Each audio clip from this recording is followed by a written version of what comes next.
am Jisha Akkara, Assistant Professor of Civil Engineering Department, Jyoti Engineering College, Thrissur.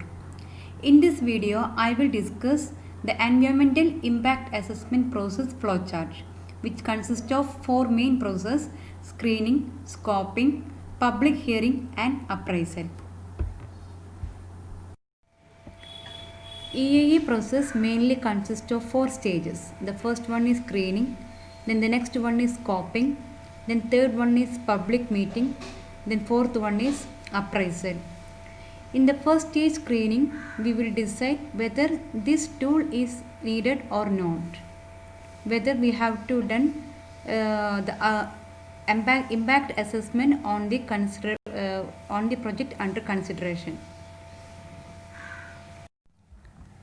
In India, EAA was introduced in 1978 for river valley projects. Then later, for some other development sections was also included for the EAA process. Now we have more than 30 type of projects for which the EAA is mandatory. For example, nuclear power plants, airports, the mining activities, etc. For all these types of category A projects, the EAA is mandatory. The environment clearance will not be sanctioned from the ministry. Even if this type of projects are not fulfilled the EAA requirements. So we have category A projects and category B projects. For category A projects, EAA is mandatory. Then for category B projects, screening will be required to decide whether the EAA is needed or not. For category type B, for category B projects, the sanctions will be allotted from the ministry, the state ministry only. For category A projects, we have to get permission from the central government. So if a person decide to start a new project, then he will consider the different alternatives for the project design and project site. Then he will finalize a preferred alternative for which the project is to be implemented. So after deciding the preferred alternative, then he will think whether there is any environmental impacts from this project, whether there is an impact on human beings, on vegetation, on environment when we implement this project. If the answer is yes, then that means the EAA is needed for that project. If answer is no, the EAA will not be required for that project, then he can start there is no any significant impact, or he can directly start the project. If he feels there is some environmental impact due to the project, in that case scoping is required. That means EAA is required. So after screening process, the next stage is scoping and impact analysis. After deciding a formal EAA is required, the next stage is scoping. In the scoping stage, we will decide what are the major issues that have to be addressed on this impact assessment process. What are the key issues? What is the impact on air environment? What are the impact on water environment? Then the effects on noise, then how will be the land use changing. So all these factors that we have to consider in the scoping process. Then for that, first we have to collect a baseline data. A baseline data means it is the current status of the environment. If once the baseline data collection is over, then we will get an idea about what will be the changes made by the project on the environment. We can predict the impacts made by this project on the environment. So for that, in the scoping stage, a baseline data collection is needed. Then after collecting the baseline data, we have to analyze the impact and we have to predict the impact. There will be some positive and negative impacts for some local or global impacts, or maybe some reversible or irreversible impacts.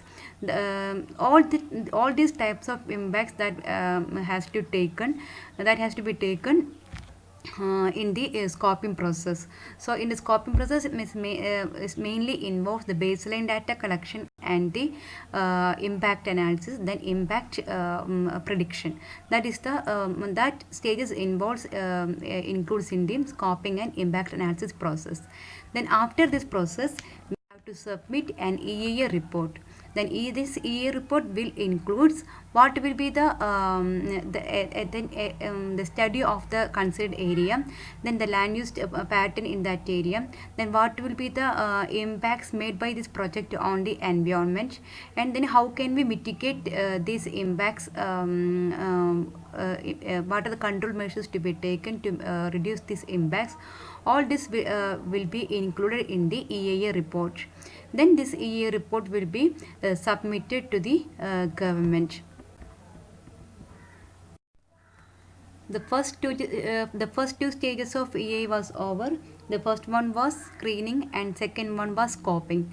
Then after scoping process, that means after the impact analysis and impact prediction process, the next is to arrange a public hearing or public meetings.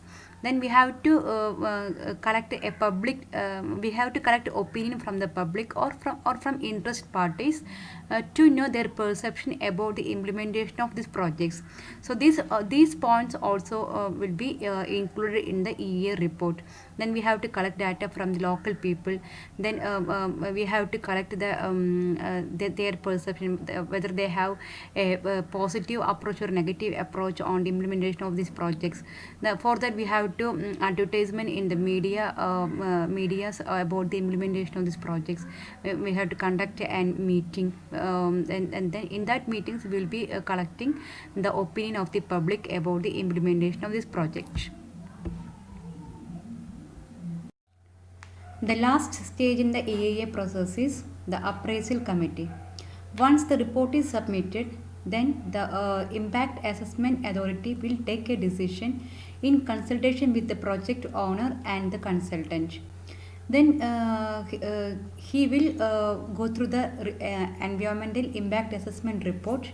That may have some errors or some mistakes, or that report may be a developer biased. So in this review meeting, he will take decision based upon expert opinions whether this project is to be implemented or not. So the impact assessment authority is the decision maker about the project sanctioning. So this is the last step of the environmental impact assessment process.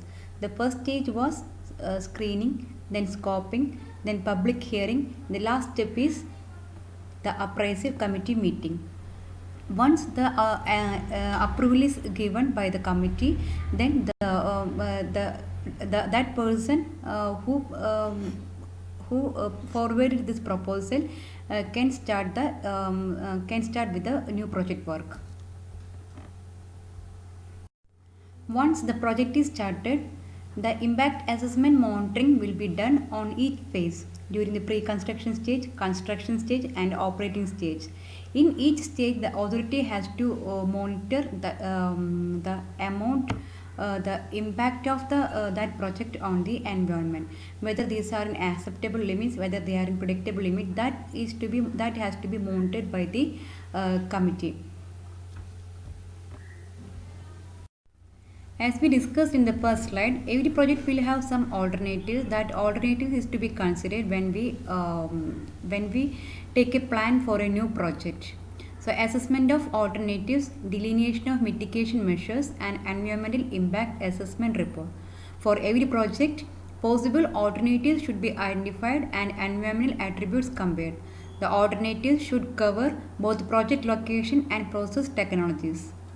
Once alternatives have been reviewed, a mitigation plan should be drawn up for the selected option and is supplemented with an environmental management plan to guide the proponent towards the environmental improvements.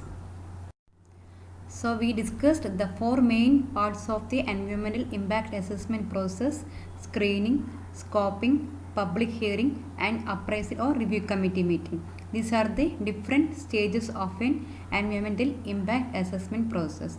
Thank you for listening.